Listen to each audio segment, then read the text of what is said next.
we're winding up spring ball. We practice is left and we end on Saturday.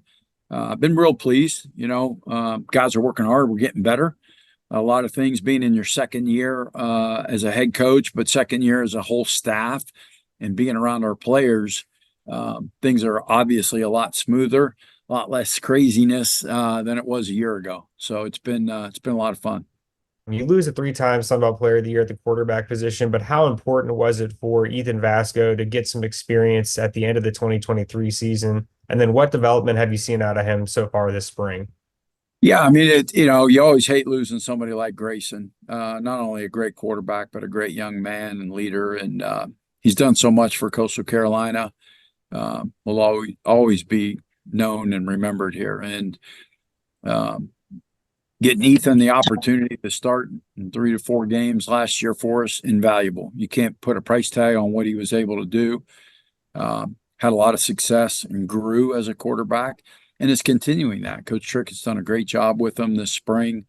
The spring isn't about winning. It's just about improving our fundamentals, our techniques, and getting better at some of the things that we need to continue to work on and as an offense, defense, and by position. So I'm pleased with his development. He's done really well so far.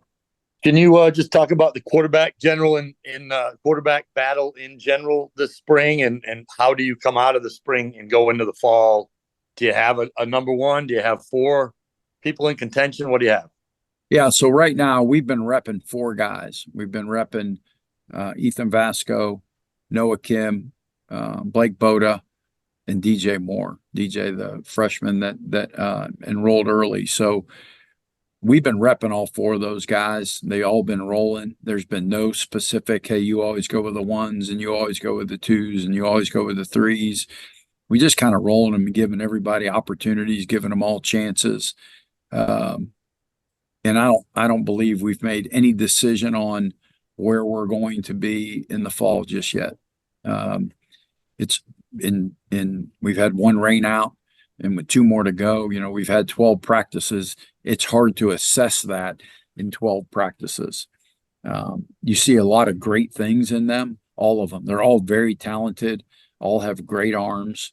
They're all learning, all of them. Even Ethan, even though he started 4 games for us, he's still learning more because obviously we shrunk the packages for him because of where he started and where he finished. But they're all learning it. But I love the development of them. I love their athletic ability, their talent, their leadership. But to say we have one set, I don't believe we do. Okay, Coach, and along those lines as well, I'm assuming you would love to see one of these 4 guys emerge as the clear number 1 guy. And how much time do you plan to allow that to happen in the fall before you kind of commit? I believe we're going to try to, we'll discuss at the end of spring, kind of our evaluations at the end of spring, where we're at, what do we think? But yes, I believe in trying to settle on 1, maybe 2, and it's hard to get 1 ready, let alone 2. So we got to figure out who that 1 is going to be and give him that opportunity while grooming the 2 and the 3s with it. So it's a delicate situation, certainly. The group's a great group. They all cheer for each other. They all work hard. There's not a lot of animosity or cutthroatness in there. They all compete and they all want to do well. So, I like where we're at. Where we're going to end up, 2 months from now when we start in August is still yet to be seen. I think we have an idea potentially with some of the veterans, Ethan and Noah being more veteran with some pelts on the wall. But certainly Blake and DJ have done some really good things. Coach, how many of your new recruits did you get this January and have available for the spring? We had 22 new guys join us in the fall. In the spring? I'm sorry, in the spring, yeah. Okay. Spring. And how many people do you expect how many players do you expect to add between now and the start of the season?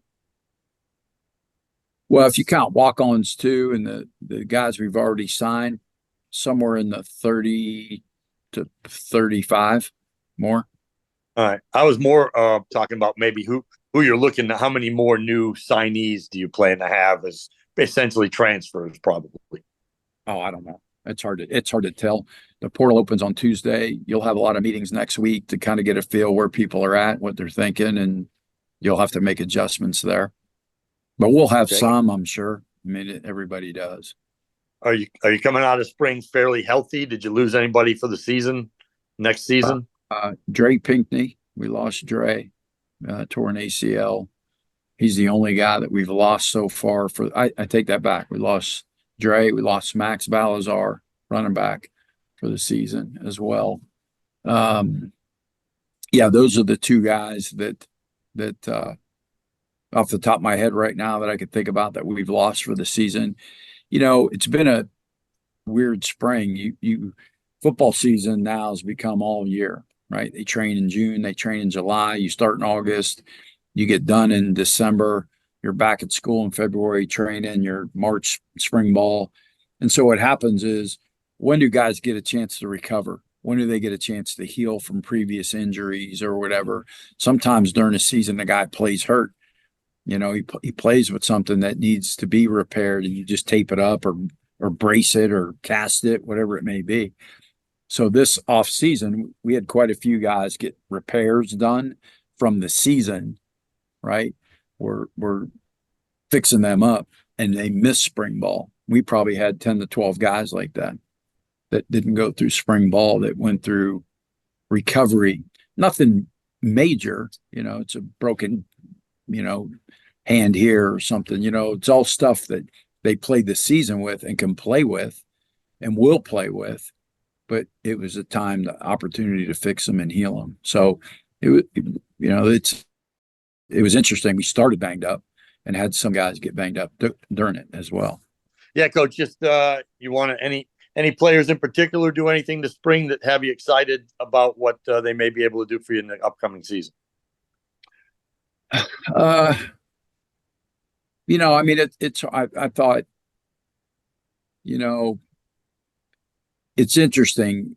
I feel like our players are getting better individually at the things they needed to get better at. Did anybody make this dramatic, hey, we never knew this guy was that good jump? Not really, but I see improvement in every area of our guys in little things that needed to be done, right? Whether it was catching the ball or, hey, my staying square and playing lower and being stronger as an offensive lineman, or, hey, this D lineman's pass rush moves had to be better. The things that we kind of addressed and focused on individually with each guy did. Now, obviously, that equates that the whole team is improving, but to say any one guy just made this unbelievable jump, like, holy smokes, who is that guy? No, I wouldn't say not really. Not in 12 practices. It's, you know, and you got a couple of those in helmets. So, you know, you're talking about 10 practices really.